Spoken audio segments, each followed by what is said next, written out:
Prisons are a recurring topic and backdrop in the popular culture of the global north. They often serve as spectacular environments that seem far removed from most people's everyday lives. Prison culture and environment are essential to public health and safety. While much of the policy debate and public attention to prisons focus on private facilities, roughly 83% of the more than 1,600 US facilities are owned and operated by states. In this video, we're going to discuss this is how prisons look like in the future. The video is going to be amazing, so make sure you stick to the end. Before starting the video, be sure to smash that like button and subscribe to never miss out on any of our videos. This suggests that states are an essential unit of analysis in understanding the far-reaching effects of imprisonment and the side of potential solutions. Policies initiated during the tough-on-crime era led to aggressive prosecution, lengthier sentences, and an exploding correctional population.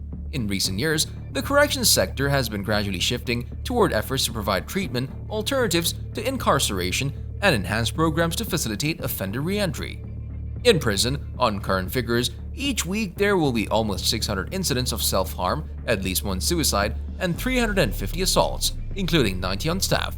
A staggering 3/4, 75% of ex-inmates re-offend within 9 years of release, and more than a third, 39.3%, within the first 12 months.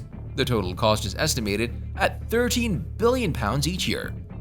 Although these problems are recognized by politicians and academics alike and have been for some time, there's surprisingly little agreement on what to do.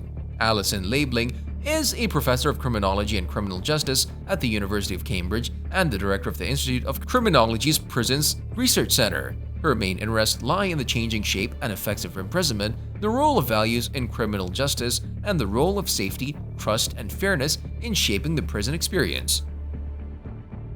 She has carried out a significant program of research on measuring the moral quality of prison life, the effectiveness of suicide prevention strategies in prison, and values, practices, and outcomes in public and private sector corrections.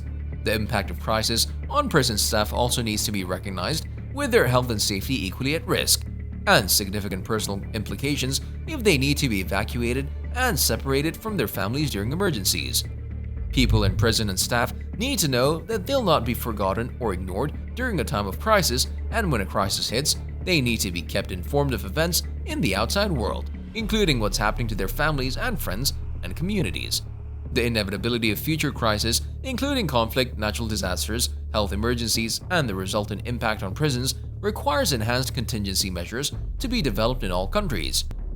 Improved security must go hand in hand with more inspiring regimes. A key legacy of psychology is its pervasive presence inside prison walls.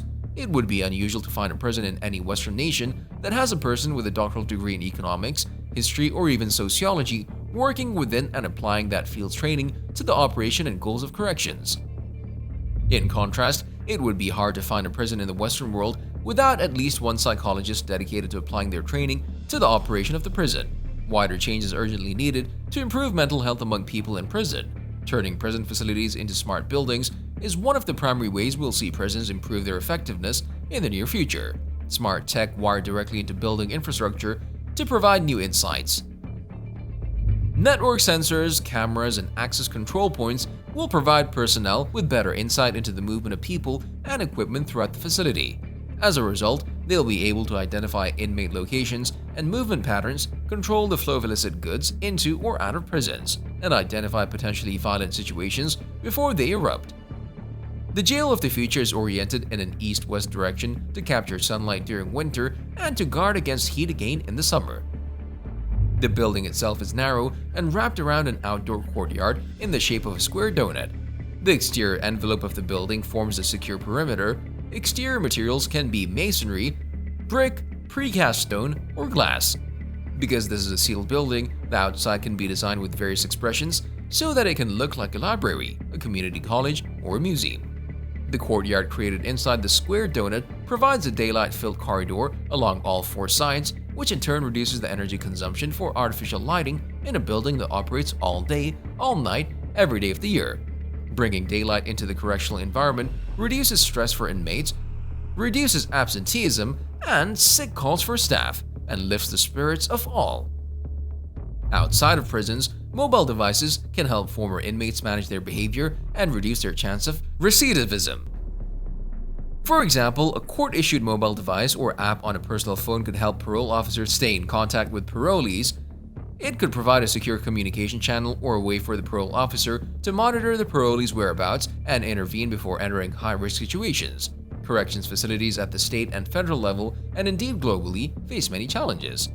Crimes including drug trafficking, gang-related violence, human trafficking, threats to officers, gambling rings, and even murder for hire can be perpetrated by incarcerated individuals who continue to carry out criminal activities from inside correctional facilities.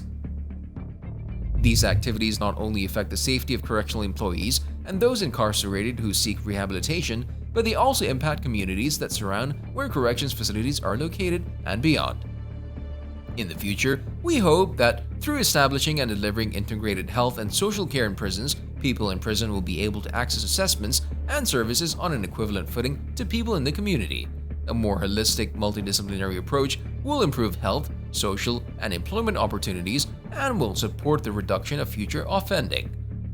The National Probation Service for England and Wales is a statutory criminal justice service mainly responsible for the supervision of offenders in the community and the provision of reports to the criminal courts to assist them in their sentencing duties. Probation trusts are responsible for overseeing offenders released from prison on license and those on community sentences made by judges and magistrates in the courts.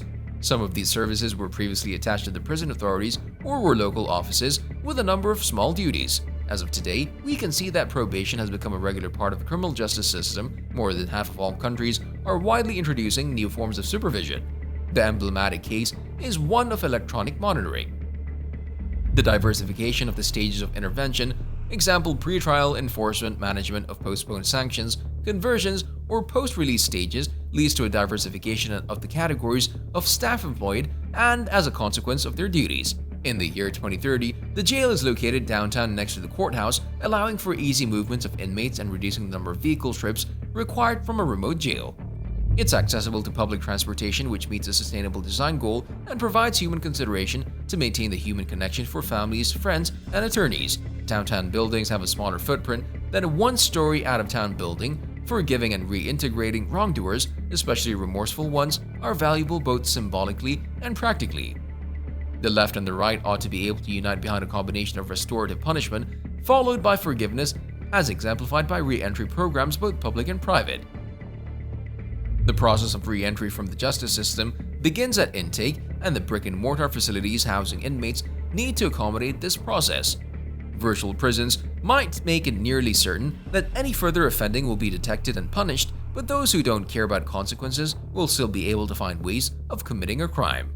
Let us know your opinion in the comment section below. This was all for today. Hope you liked the video. Don't forget to subscribe to our YouTube channel.